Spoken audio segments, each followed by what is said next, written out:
오늘 하나님께서 우리들에게 주시는 말씀은 구약 성경 출애굽기 25장입니다.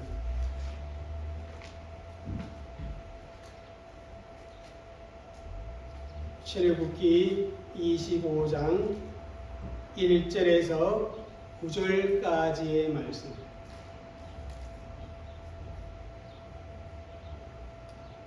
같이 우리 함께 읽도록 하겠습니다.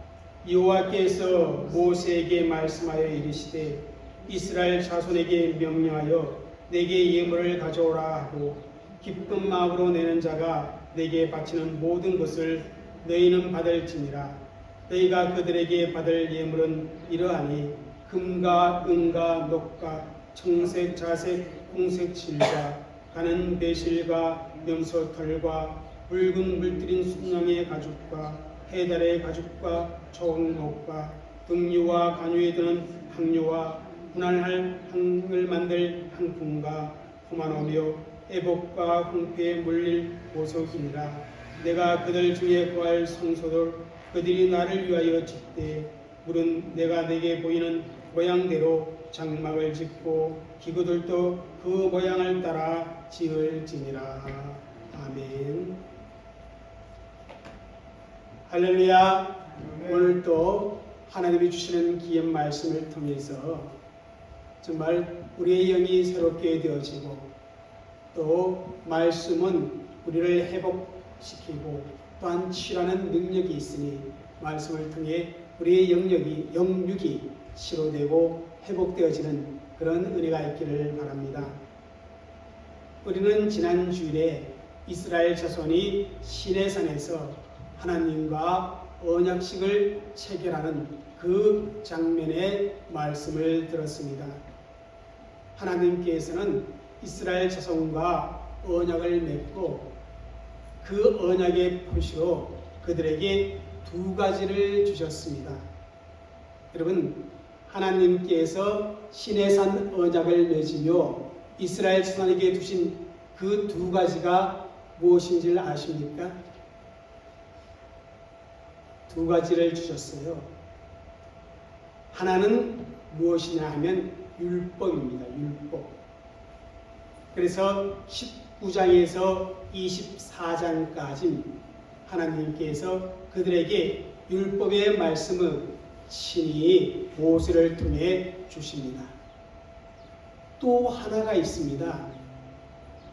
그 하나가 바로 성막이라는 것입니다. 성막.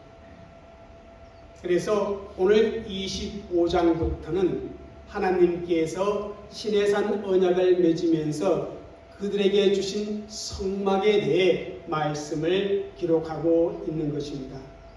여러분, 이 율법과 성막은 이스라엘 자손이 여호와를 신앙하는 데 있어서 그 신앙의 두 기둥이라 그렇게 말할 수가 있습니다.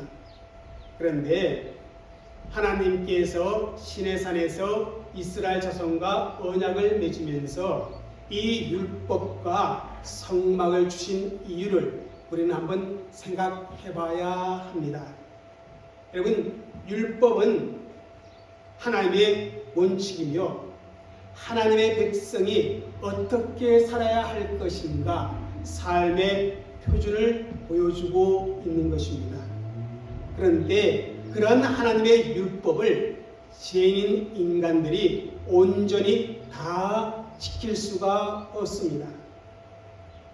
그렇다면 사람들이 온전히 다 지킬 수 없는 율법을 왜 하나님이 정해 놓으시고 그들로 하여금 지키라 그렇게 명령하시는 것이겠습니까?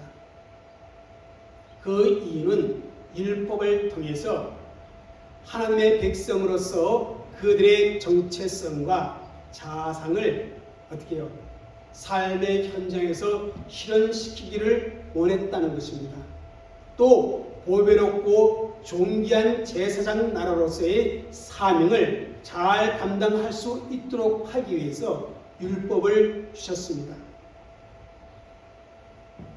그리고 신약에 와서는 보니까 우리들이 하나님 앞에서 얼마나 큰 지혜이고 또 우리가 우리 자신을 스스로 구원할 수 없다는 그 사실을 깨닫도록 하기 위해 율법을 주셨습니다. 그러한 깨달음을 통해서 죄인인 인간에게 가장 필요한 것이 무엇인가? 그것은 바로 하나님의 은혜와 자비이고 인간은 전적으로 하나님만을 의지해야 한다는 그 사실을 알려주시기 위해 율법을 주신 것입니다. 그러므로 인간은 누구나 할 것 없이 하나님의 도우심과 은혜가 절대적으로 필요합니다. 그런데 하나님은 너무나 거룩하신 분이고 인간은 죄를 범하였기에 하나님께 직접 나아갈 수가 없습니다. 그래서 하나님께서는 하나님과 나 사이를 이어주는 통로, 하나님과 이스라엘 자손 사이를 이어주는 통로, 하나님의 은혜를 구하며 나아갈 수 있는 그 통로를 만들어 주셨는데 그 통로가 바로 구약에서는 뭡니까? 성막이라는 것입니다. 하나님께서는 거룩하신 하나님 앞에 연약한 죄인이 하나님 앞에 은혜를 구할 수 있도록 만드신 곳, 그것이 바로 성막이라는 사실입니다.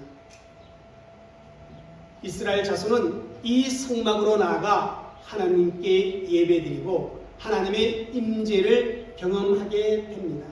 그리고 그곳에서 하나님의 법대로 살지 못한, 언약의 말씀을 지키지 못한 그 죄에 대한 용서를 구하는 그런 속죄제의 제사를 드림으로 말미암아 죄 용서함을 받았습니다. 그래서 그들은 하나님의 거룩한 기준에 합당하지 못하고 율법에 온전히 순종하지 못하는 그러한 죄인이지만 성막을 통해서 하나님께 죄 용서함을 받고 다시 하나님 앞에 나아가 은혜를 구할 수 있게 된 것입니다. 그러므로 이스라엘 자손에게 있어서 이 성막은 하나님의 은혜를 구하는 곳이요 또 죄인들을 용서해 주시는 그 하나님을 만나시는 특별한 그러한 곳이었던 겁니다. 그래서 하나님은 모세를 시내산으로 불러 올리시고 40일 동안 주야로 금식하며 이 성막을 보여주셨습니다. 십계명을 직접 쓰신 것처럼 하나님은 성막의 설계도를 모세에게 직접 보여주었다는 것입니다. 오늘 본문은 바로 그와 같은 성막을 지으라고 모세에게 명령하고 계시는 내용입니다. 그래서 오늘 본문을 가지고 이런 제목으로 하나님의 말씀을 전하고자 합니다. 여호와께서 거할 성소를 지으라. 여러분, 출애굽기 25장에서 40장까지는요 성막에 관한 내용입니다. 그 중에 25장부터 31장까지는 하나님께서 모세에게 직접 성막의 설계 도면을 보여주면서 이렇게 만들라, 그렇게 말씀하신 내용들입니다. 그리고 35장에서 40장까지는 하나님께서 모세에게 말씀하신 그대로, 말씀하신 대로 성막을 제작하는 그 과정을 앞의 내용대로 그대로 반복하여 말씀하고 있는 것입니다. 그리고 중간에 32장과 34장까지는 이스라엘 자손이 금송아지를 섬긴 그 사건이 중간에 기록되어 있음을 봅니다. 여러분, 이 성막을 지으라. 이 말씀은 25장부터 40장까지 거의 3분의 1을 차지하고 있는 매우 중요한 내용입니다. 그렇다면 이 말씀을 통해서 우리가 하나님의 음성을 듣고 오늘 우리의 삶에 적용해 나가기를 주의 이름으로 축복합니다. 첫 번째, 이 본문을 통해서 우리가 생각해 볼 질문은 이겁니다. 성소는 어떠한 곳인가? 여러분, 하나님께서 이스라엘 자손에게 지으라 하신 그 성소는 어떠한 곳입니까? 8절을 읽겠습니다. 한번 읽겠습니다. 시작. 내가 그들 중에 거할 성소를 그들이 나를 위하여 짓되. 여기에 보니까 내가 그들 중에 거할 성소, 이렇게 하나님은 말씀해 주고 있습니다. 그러므로 성소는 어떠한 곳인가? 바로 이런 것입니다. 그 밑에 있는 말씀인데, 성소는 하나님이 거하실 곳, 하나님이 임재하여 계시는 장소이다. 그렇습니다. 성소는 또 다른 말로 표현한다면 하나님의 집이다. 그렇게 말할 수가 있습니다. 은혜 보이지 아니하시는 하나님께서 영광 중에 이스라엘 성 가운데 임재해 계신다는 것을 보여주는 장소가 어디냐? 바로 성소라. 그렇게 말합니다. 이 성소는 언약을 증거하는 그런 막이기 때문에 증거막, 그렇게 표현하기도 합니다.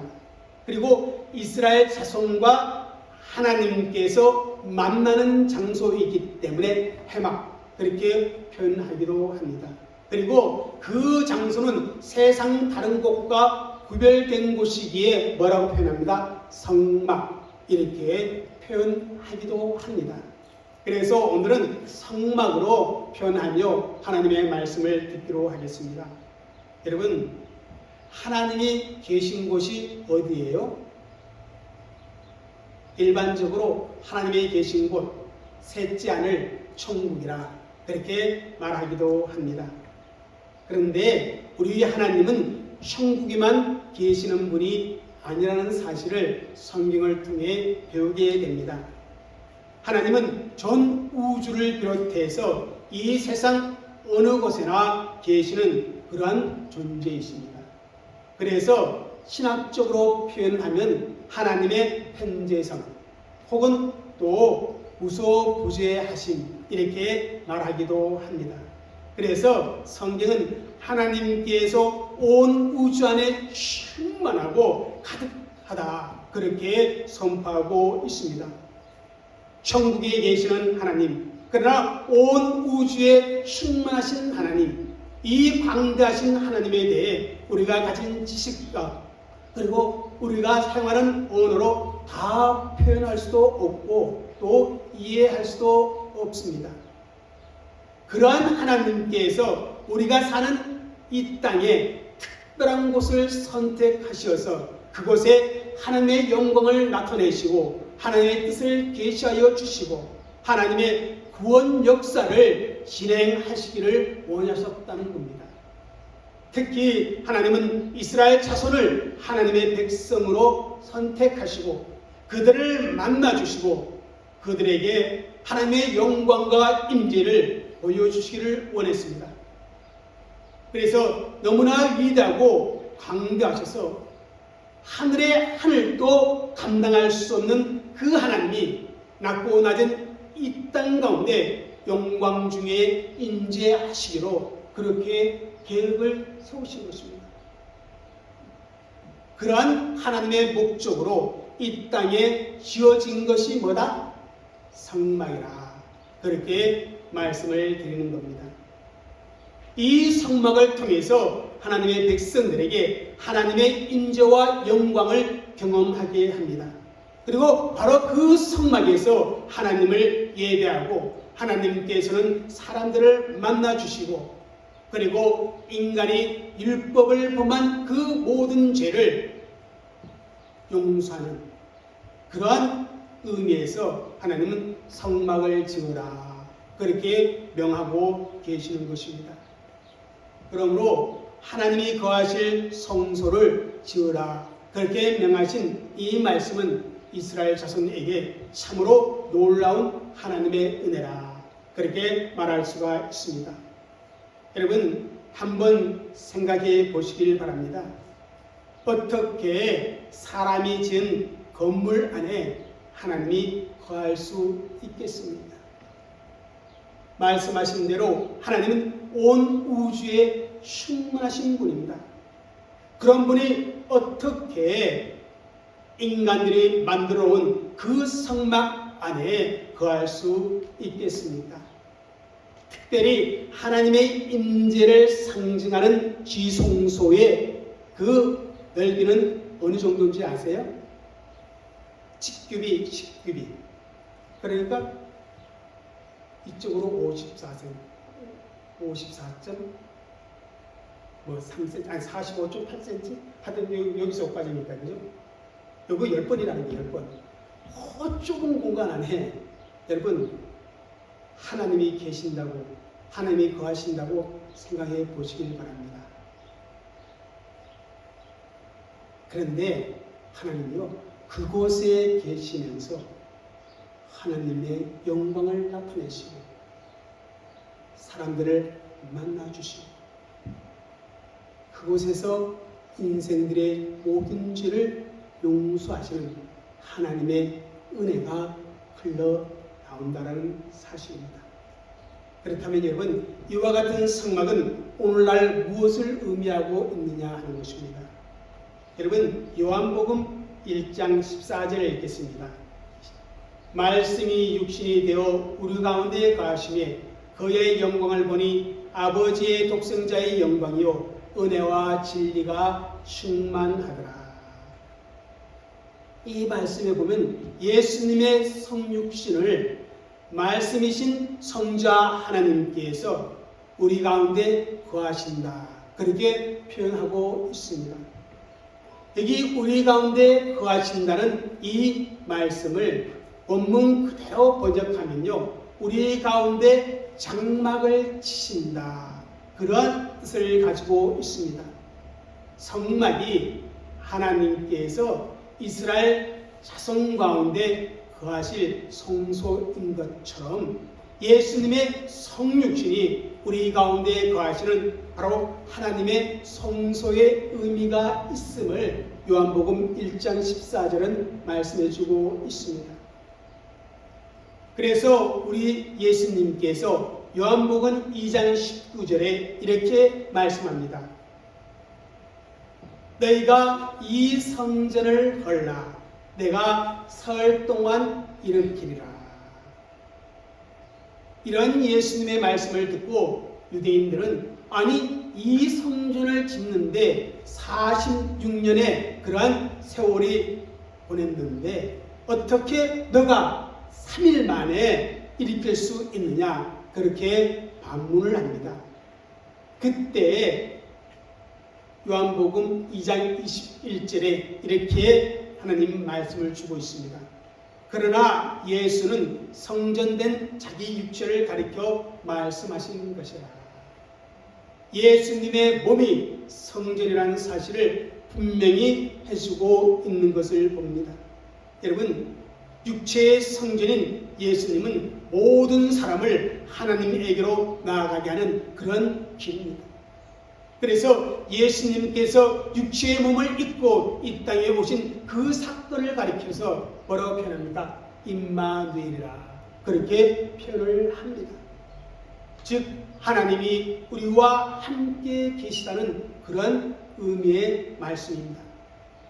몸을 입은 하나님이신 예수님이 사람들 중에 거하시면서 사람들과 똑같은 시험을 당하고 결국에는 우리 인생들을 하나님께 나갈 수 있도록 하기 위해서 우리의 모든 죄를 다 짊어지고 십자가에 죽으셨습니다.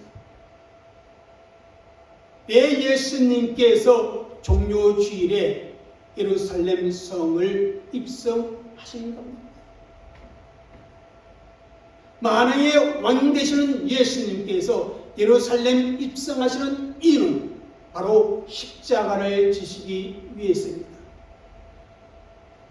참 성전이신 예수님께서 자신의 몸을 쪼개므로 말미암아 저와 여러분을 하나님께로 인도하는 그러한 은혜를 베풀기 위해 예수님께서 예루살렘 성에 입성하는 것입니다.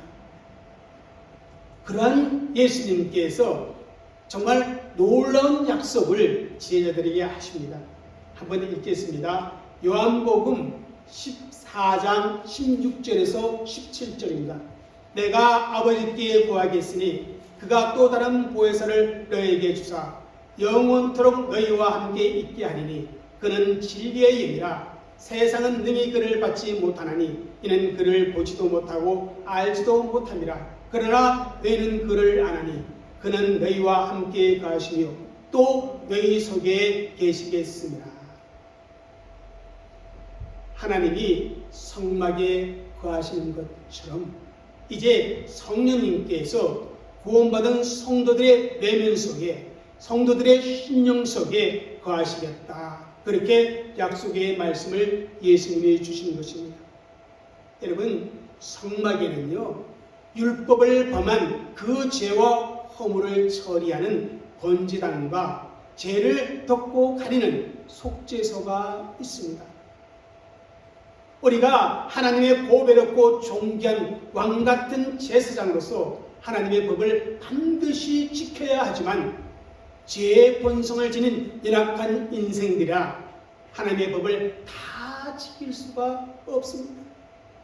그때마다 하나님께 나아가 속죄의 제사를 드림으로 하나님의 은혜로 죄 용서함을 받게 되는 것입니다. 여러분, 하나님께서 이스라엘 자손에게 죄가 없어서 함께하는 것이 아닙니다. 그들도 세상 다른 사람들처럼 우수한 죄를 짓고 있습니다. 그런데 그 죄보다 더 큰 하나님의 속죄의 은혜가 성막 안에 있기 때문에 성막 안에 하나님께서 거주하시면서 그들과 함께 있을 수 있는 것입니다. 여러분, 속죄를 가능하게 하신 것이 무엇입니까? 하나님의 말씀을 범한 이스라엘 자손을 대신하여 죽는 어린 양의 희생 제물의 피입니다. 그 피가 이스라엘 자손의 무수한 죄를 가리고 씻어서 하나님께서 그들과 함께할 수 있도록 해주시는 것입니다. 바로 그것이 성막의 의미입니다. 여러분, 왜 예수님을 가리켜 성막의 모형이라 그렇게 말씀을 하고 있겠습니까? 우리 안에 거하시는 성막으로 오신 그 예수님께서 우리를 대신 속죄의 피를 흘리고 십자가에서 죽은 6월절 어린 양이기 때문에 그렇습니다. 그 은혜로 오늘 저와 감히 하나님을 모시는 그런 성전이 되어질 수가 있었고 하나님과 함께 먹고 마시며 동행하는 은혜의 복을 누릴 수가 있는 것입니다. 여러분, 그 은혜가 어떤 은혜인지 그리고 여러분이 어떤 존재인지 아시면 정말 감사할 수밖에 없고 감격하고 감동의 삶을 살 수밖에 없습니다. 그런 우리, 하나님의 은혜를 아는 우리가 어떻게 살아야 합니까? 에베소서 2장 22절에 이렇게 말씀합니다. 너희도 성령 안에서 하나님이 거하실 초소가 되기 위하여 그리스도 예수 안에서 함께 지어져 가느니라. 하나님이 거하실 초소가 되기 위해서 그리스도 예수 안에서 함께 지어 가야 한다는 사실입니다.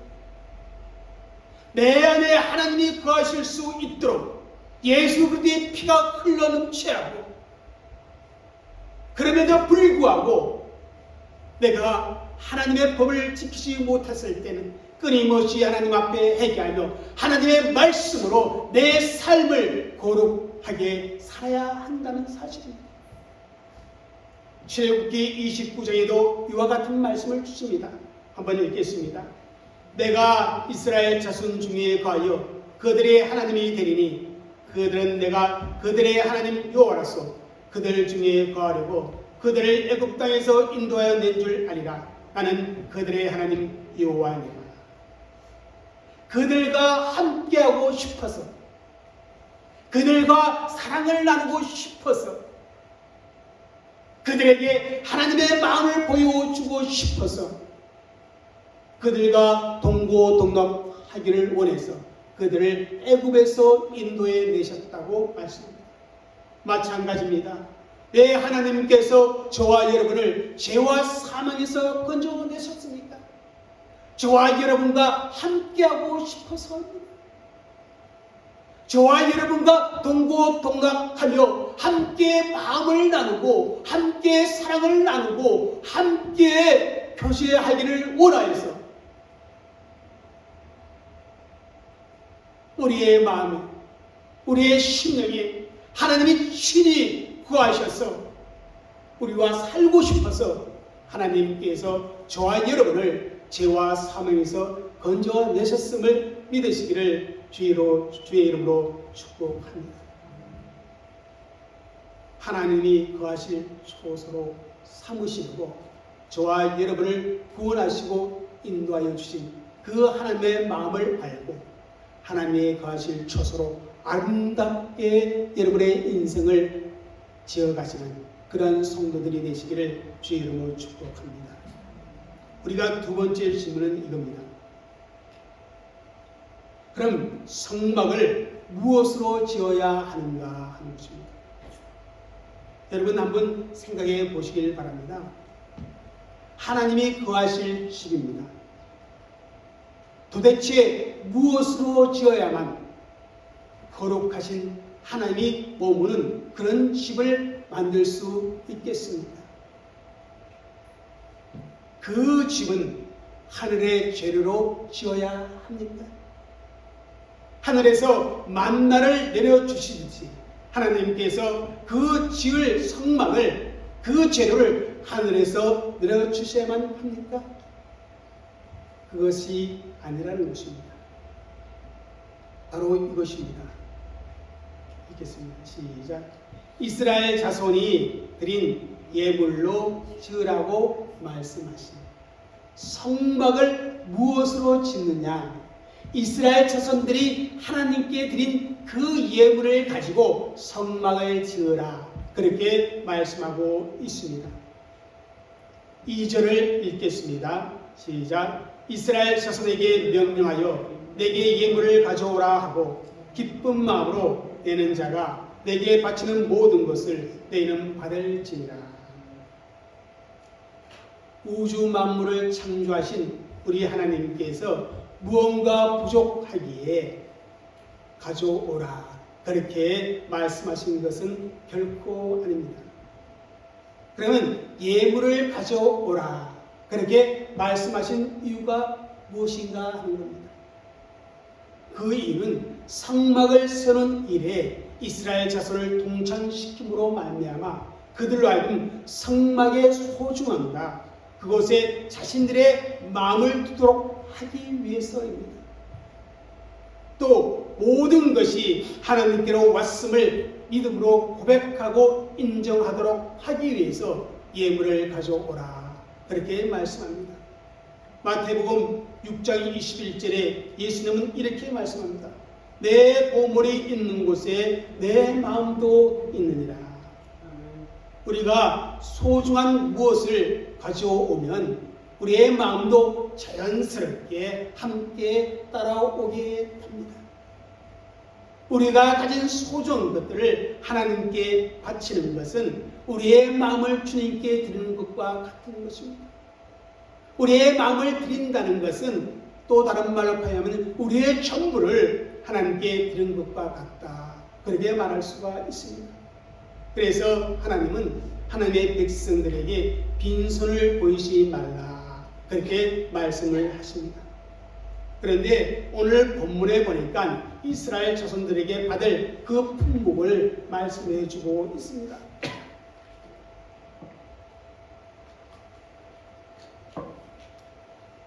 3절과 7절에 보니까 금과 은, 또 청색, 자색, 홍색 실, 그리고 가는 배실, 염소 털, 순양의 가죽, 해달의 가죽, 조각목 등등 기록되어 있습니다. 성막에 어디에 이런 품목이 쓰일지 이스라엘 자손은 잘 모릅니다. 그러나 하나님은 다 아시고 이런 것 저런 것 가져오라 그렇게 말씀하십니다. 그렇지만 여러분, 이스라엘 자손들은 어디에 쓰일지 잘 몰랐지만 성막이 완성되어지면 그들은 자신들이 드린 그 예물들로 하나님의 거룩한 성막이 세워진 것을 눈으로 똑똑히 보게 될 것입니다. 내가 낸 보석이 제사장의 가슴에 붙어 있을 수도 있습니다. 내가 드린 그 배실이 성막의 휘장을 만든 데 사용된 것을 볼 수도 있을 것입니다. 내가 드린 보잘것없는 조각목이 하나님의 언약궤를 만드는 데 사용되어질 수도 있습니다. 어쩌면 내가 낸 금이 언약궤를 싼 그 금이 될 수도 있습니다. 하나하나를 보면 어디에 쓰일지 잘 모르지만 하나님의 손에 잡히면 상상할 수 없는 귀한 것으로 아름답게 사용되어진다는 사실을 의미하고 있습니다. 이렇게 하나님은 자신이 거할 성소를 위해서 그들이 가지고 있는 것들, 그것을 들여서 그들의 수고와 그들의 헌신을 통해 성막을 짓도록 했다는 것입니다. 여러분, 이것은 오늘날도 마찬가지입니다. 하나님은 하나님의 교회를 위해 우리의 소유, 우리의 재능을 하나님께 드리기를 원하십니다. 그리고 하나님의 교회를 위해 사용되어지기를 원하시는 것입니다. 그렇게 사용되어지는 것은 곧 하나님을 위해 사용되어진 것이라 그렇게 말할 수가 있습니다. 내가 가지고 있는 물질을, 내가 가지고 있는 재능을, 내가 가지고 있는 시간을, 내가 가지고 있는 육체의 힘을 하나님 나라를 위해 하나님께 바치고, 그리고 내가 수고하고 내가 헌신해야 한다는 의미라는 말입니다. 내가 아무리 많은 재물을 가지고 있고 내게 뛰어난 재능이 있다 할지라도 그것을 자기 손에만 가지고 있으면 그것은 자기 것에 불과합니다. 그러나 그런 것들을 하나님께 드려서 하나님께 사용되어진다면 그것은 하나님 나라의 도구가 되고 그 자체가 축복이 되어지는 것입니다. 사랑하는 성도 여러분, 우리의 모든 것들을 하나님 앞에 드리고 하나님 나라를 위해서, 하나님의 교회를 위해서 아름답게 사용되어지는 그러한 은혜와 복을 누리시기를 주의 이름으로 부탁을 드립니다. 마지막으로 우리가 생각해 볼 질문은 이것입니다. 그렇다면 성막을 어떤 방식으로 지어야 하는가? 하나님이 거하실 집인데 특별한 방법으로 지어야 하지 않을까? 하나님이 이렇게 지으라고 하십니다. 하나님께서 설계하신 대로 지어라. 여러분, 하나님께서 십계명을 두 돌판에 친히 기록하여 주신 것처럼 성막의 모형과 성막의 기구 하나하나를 하나님이 직접 설계하셨습니다. 구절을 읽겠습니다. 시작. 물은 내가 내게 보이는 모양대로 장막을 짓고 기구들도 그 모양을 따라 지을지니라. 그리고 출애굽기 25장 40절과 26장 30절에 다시 한번 하나님께서는 모세에게 이 사실을 강조하고 있습니다. 읽겠습니다. 너는 산과 이 산에서 내게 보인 양식대로 할지니라. 그리고 너는 산에서 보인 양식대로 성막을 세울지니라. 하나님이 보인 그 양식대로 그 설계 도면에 따라서 성막을 지으라, 그렇게 말씀하고 있습니다. 이 사실에 대해서 사도행전 7장에 스데반은 이렇게 설교합니다. 읽겠습니다. 광야에서 우리 조상들에게 증거의 장막이 있었으니 이것은 모세에게 말씀하신 이가 명하사 그가 본 그 양식대로 만들게 하신 것이라. 광야에 있는 그 성막은 모세에게 보인 그 양식대로 모세가 만들었다고 그렇게 말씀을 주고 있습니다. 여러분, 왜 하나님께서는 하나님의 보인 그 양식대로 성막을 세우라 그렇게 말씀하시는 것이겠습니다. 그 이유는 성막의 구조, 성막의 기구 하나하나에 하나님을 만나는 중요한 영적인 비밀들, 죄인인 우리들이 하나님을 만나고 제삼 받는 그 길을 분명하게 계시해주고 있기 때문입니다. 말하자면 하나님을 만나고 구원받는 것은 사람들이 스스로 만들어낸 그 방법대로 하나님을 만나고 구원받을 수 있는 것이 아니라는 것입니다. 하나님의 구원은, 하나님의 죄 용서함은 하나님이 정하신 그 방법대로만 용서함을 받고 구원을 받는다는 사실을 바로 보여주고 있는 것입니다. 하나님이 이 땅에 보내주신 구원자는 오직 한 분, 예수 그리스도밖에 없습니다.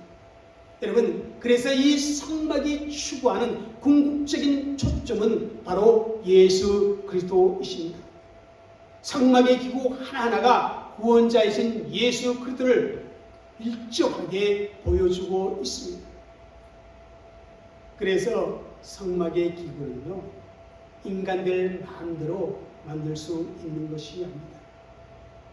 하나님이 보인 그 모양대로 만들어야 합니다. 여러분, 우리의 신앙생활도 마찬가지입니다. 하나님의 일을 할 때 우리의 마음대로 하나님을 섬기는 것이 아닙니다. 하나님 뜻대로, 하나님 마음대로 하나님을 섬겨야 합니다. 하나님을 섬기고 하나님을 예배하는 이 모든 것도 우리의 뜻과 생각이 아니라, 우리의 느낌이 아니라 하나님의 방법대로, 하나님의 말씀대로 진리 가운데서 하나님을 섬기고 하나님을 예배해야 합니다. 여러분, 모세는 얼마나 위대한 사람입니까? 그러나 그 위대한 모세조차도 그의 마음대로, 그의 뜻대로 할 수 없었습니다. 내가 생각하기에는 이렇게 하면 하나님 좋을 것 같습니다. 이런 생각이 하나님 앞에 통용될 수가 없었다는 사실입니다. 여러분, 우리의 신앙생활도 그와 같습니다. 내 감정대로, 내 느낌대로, 내 지식대로, 세상의 어떤 방법대로 우리의 신앙생활이 하는 것이 아니라 하나님의 말씀이 기준되어 말씀대로 우리가 신앙생활 해야만 그것이 하나님께 영광이 되는 것이고 내게도 유익이 되는 것입니다. 우리에게 제일 중요한 신앙의 원리는 하나님의 방법대로 진리 가운데로 생활해 나가는 것입니다. 신앙적인 연륜으로 인해 내 경험, 내 생각 중요합니다. 그렇지만 그 내 생각, 내 경험이 하나님의 방법이 아니라면 언제든지 내려놓을 수 있는 우리의 자세가 필요하다는 사실을 이 설계도에서 우리에게 말씀해주고 있는 것입니다. 사랑하는 성도 여러분, 하나님께서 이스라엘 자손에게 성막을 선물로 은혜로 주셨습니다. 그 성막은 하나님이 거주하면서 하나님의 언약의 말씀을 범한 인생들을 용서하여 주십니다. 그래서 그 용서함을 통해서 다시금 하나님과 함께 살아갈 수 있는 그런 은혜를 위해 하나님이 성막을 주셨습니다. 그 하나님의 은혜와 그 하나님의 자비하심을 안다면 우리는 그 하나님의 은혜와 자비하심에 늘 감동을 받고 하나님과 함께 더불어 살아가는 믿음의 삶을 사는, 그래서 이 세상에서 하나님이 함께 하시고 하나님이 구하시는 성소로 여러분들의 내면이 아름답게 바꾸어 주시기를 주의 이름으로 축복합니다. 기도하겠습니다. 참 좋으신 아버지 하나님 감사합니다.